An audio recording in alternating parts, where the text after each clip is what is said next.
Responsabilité de l'État là-dedans. On a abandonné ces lieux, ces quartiers aux islamistes. Il y a au moins, on a péché par manque de connaissances. On a déjà laissé faire en quelque sorte ce processus on s'est privé des instruments d'analyse et de connaissances.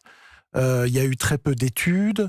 Le renseignement territorial, les renseignements généraux, ont été supprimés. Ils sont maintenant rétablis. Il y a parfois la tentation de la part des préfets de passer par les notables qui eux-mêmes ne vont pas dire exactement ce qui se passe sur le terrain. Donc on a une politique des notables qui a fait écran à la connaissance des processus réels. Et il y a des élus locaux qui ont pu être complaisants avec certains groupes islamistes. Et évidemment, il y avait une vieille tradition de la gauche européenne qui consistait à intégrer les étrangers. Mais à chaque fois qu'il y a eu au 19e et au 20e siècle cet effort, ça se faisait au nom d'un idéal. Le prolétariat, la classe ouvrière, l'international, la citoyenneté, un idéal universaliste. Et là, la gauche, une partie de la gauche démissionne lorsqu'elle, finalement, prend acte des différences culturelles et religieuses, cherche à les flatter pour s'attirer des voix dans des communes où on peut être élu avec très peu de voix. En clair, on leur a laissé la main sur certaines associations sportives et sur certaines associations. En clair, il y a eu ce qu'on appellerait en sciences politiques des transactions collusives.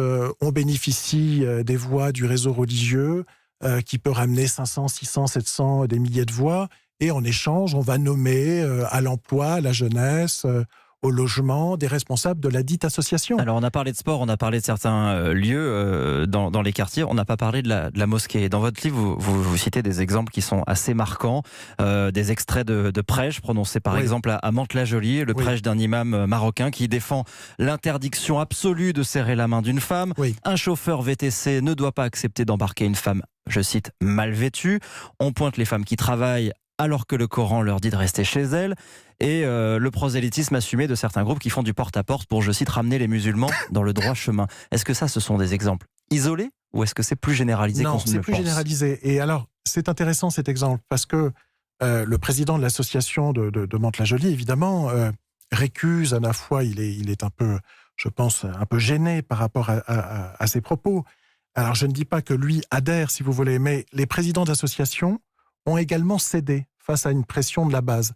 C'est-à-dire des jeunes, souvent des jeunes salafistes, demandent à ce qu'un prédicateur fasse une leçon dans la semaine ou plusieurs leçons, et les présidents d'associations cèdent pour ne pas avoir de problème. C'est toujours la même politique de l'accommodement.